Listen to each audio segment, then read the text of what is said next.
When you walk into a pet store, the amount of options to feed your furry family member may seem endless. Carefully inspecting each food aisle, you see happy cats and dogs, fresh meat and organic produce stamped all over various packaging. There's chicken, lamb, beef, steak-flavored foods, and you ponder at what exactly distinguishes each food brand. Why is one better than the other?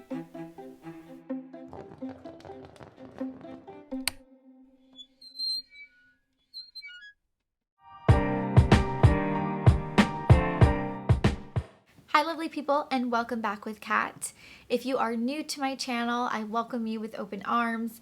My name is Kat. I am just an individual who decided to adopt the carnivore diet lifestyle. So you'll find videos of my progress updates, my journey, fun recipe ideas, and just what I eat in a day. But today's video is going to be much different. Now, I would love to share with you guys what we feed our dogs, which is a raw food diet, and how we go about managing their meal intakes. But to be honest, I must share with you how we got to this point to begin with. As pet guardians, it's very important for us to do the research and providing quality food, quality nutrition to our fur babies.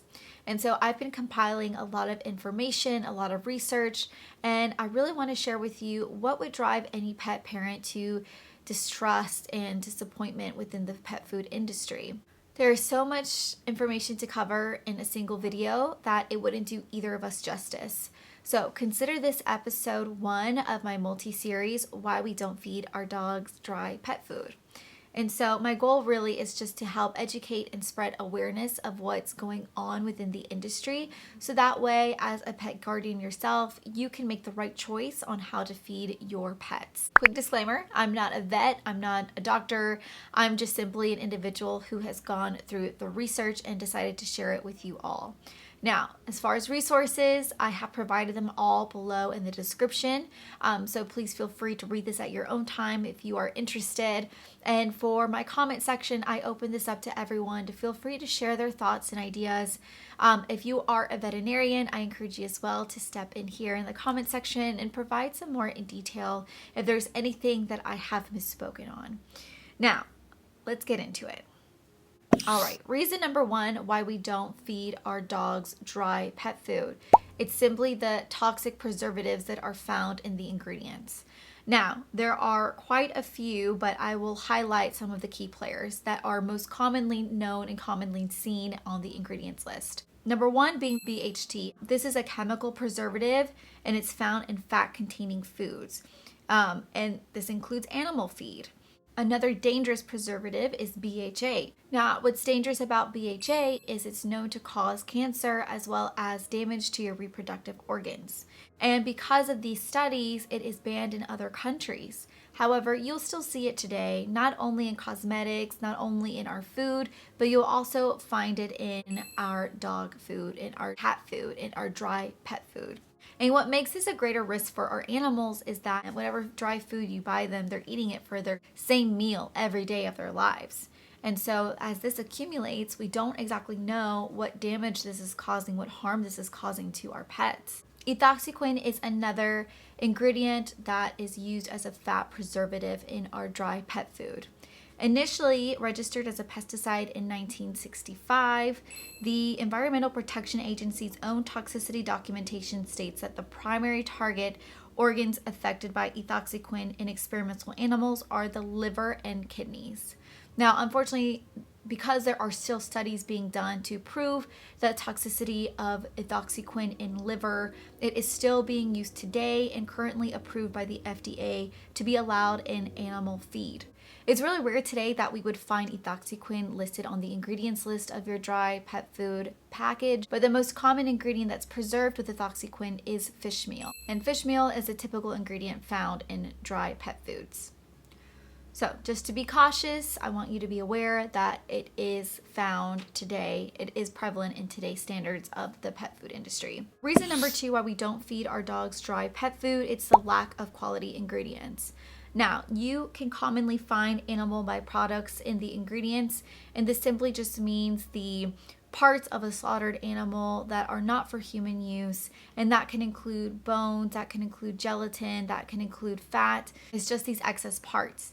Now, according to AAFCO, for their statement as to what the animal byproduct is, it's the non-rendered clean parts other than meat derived from slaughtered mammals, which sounds great. However, AAFCO has no authority to enforce regulations. That is up to the FDA to enforce these regulations. And on the FDA's website, there is a loophole to bypass clean meat and animal feed. And you can find this in the diversion of adulterated food to acceptable animal feed use. It's just crazy to me that the enforcer is providing loopholes in how to bypass these regulations. And so, truthfully, I don't know what quality of meat is in these dog foods. It could be of the highest quality, or it could just be roadkill that has been spoiled for over a period of days and is just now thrown into the mix. So what's on my screen is a little graphic, but check out some articles I've posted below, which includes various reports of truck spills. These were trucks transporting roadkill that are not being preserved in any way. So I can only imagine what manufacturers would use rotting animals in their products. Another common ingredient that is found in our pet food is corn. Now, it's the most commonly used grain in pet foods, and based on a 2020 report from the Institute for Feed, Education, and Research, more than twice as much corn is used in cats and dog foods than any other ingredient. So what's so scary about corn? Well, there has been a study published by Felicia Wu, Dr. Felicia Wu. She discusses the prevalence of aflatoxin found on corn and how it's due to the climate change that we're seeing today. Now, aflatoxin is a type of toxic fungi, and what is concerning is it's now a public health risk. So according to Dr. Wu, aflatoxin possesses a public health risk due to its association with liver cancer and aflatoxin. It's the most potent naturally occurring human carcinogen. And so there's approximately 100,000 liver cancer cases found today. And so if there is this much repercussion or detriment to human lives, what does that necessarily do to our canines and felines? We don't know. Another common ingredient that's found in dry pet food is corn gluten meal. And trust me, it has nothing to do with gluten. Corn gluten meal is found in the wet milling industry, and it's used as a source of protein for our pets. But what's also scary is that the same ingredient is also found at the garden department in your Lowe's or Home Depot, and it's known as a weed killer. Now, the ingredients sulfur dioxide and anhydrous ammonia required for the production of the corn gluten meal are registered as a toxic chemical substance with the EPA. And again, corn gluten meal is another commonly used ingredient found in pet food.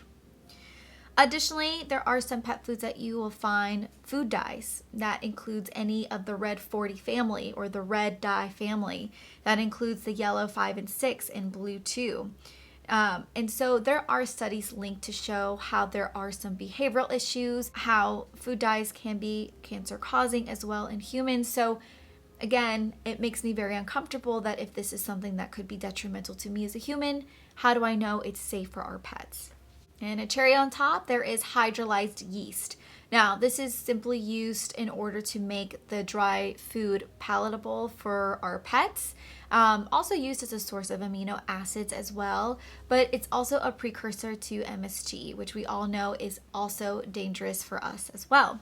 So again, I have a lot of difficulty in putting trust into the ingredients. I have a lot of difficulty putting trust into companies producing dry pet foods because I simply have no idea what they are truly using. I feel like that there's not a lot of transparency, and therefore that's another reason why we don't feed it to our animals.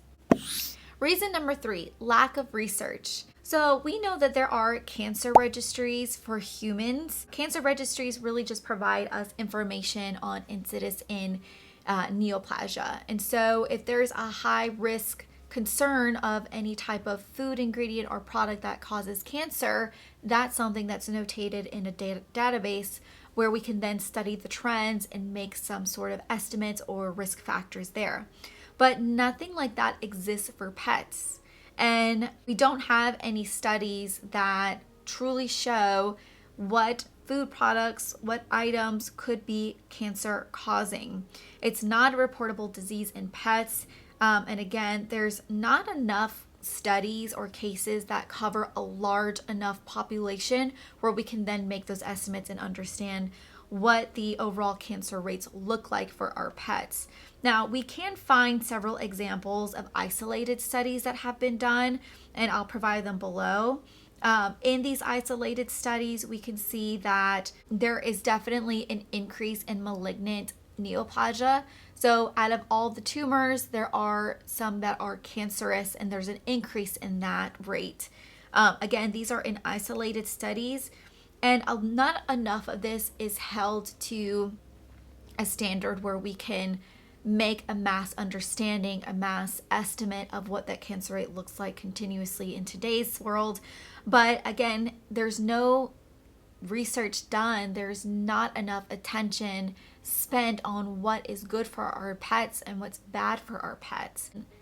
The dry pet food that we're providing to our pets, it's every meal, it's every day of their lives, and dogs can live up to 10, 15 years. And so, I mean, think about that. The more consumption, the more of this type of terrible toxic ingredients that they're ingesting, I mean, who knows what other repercussions, what symptoms that they'll begin to see that are negative, what is cancer causing, I'm not exactly sure. However, I will say in some of the research I found, cancer is a major cause of death in domestic animals. And there are many forms of pet neoplasm that resemble other human counterparts in biologic behavior, pathologic expression, and recognized risk factors. And so if that's the case, again, we have no proven studies for our animals, but just because there isn't any prevalent, how do I not know with guarantee that whatever ingredients that are cancer causing to humans aren't necessarily cancer causing to them? And so with so much studies proven about toxicity in these types of preservatives and the negative impacts on humans, it's very, very difficult for me to feel comfortable giving dry pet food for my dogs. Now, my dogs aren't just dogs, they're my babies, they're my family, they're members of the family. And so I care and love for them so much, just as I'm sure you love and care for your feline, your canine, whatever animal that you have in your home that you take care of. So again, there's not enough research and understanding to know what is cancer causing for our pets, what is superiorly dangerous for our pets to consume. And just because there aren't any studies on that, I don't necessarily believe I need that to prove that my assumptions are correct. There's a multitude of brands out there, pet food brands, and you'd be surprised the low amount of number of pet food manufacturers that exist. And so because of that, what pet food manufacturer is going to invest hundreds and millions of dollars into research to disprove that their product is not nutritionally beneficial, that it will kill your animals? It's just not going to happen. And I don't think our animals line up in high priority for anyone else to do the investigation. I would never tell you what to do and how to feed your animals. I simply, again, just want to share with you the information I found that has made me very nervous and very uncomfortable to provide any type of dry pet food off the shelf to give to my animals and think that they're going to get a nutritionally beneficial diet. And so please feel free to let me know your thoughts. I'm trying to provide as much information as I can. All right. I appreciate you guys for sticking with me in another video, and I look forward to seeing you in the next. Stay tuned for episode 2 as we dive further into the series where we'll cover the manufacturing world and the organization that's responsible for setting the standards on pet food ingredients.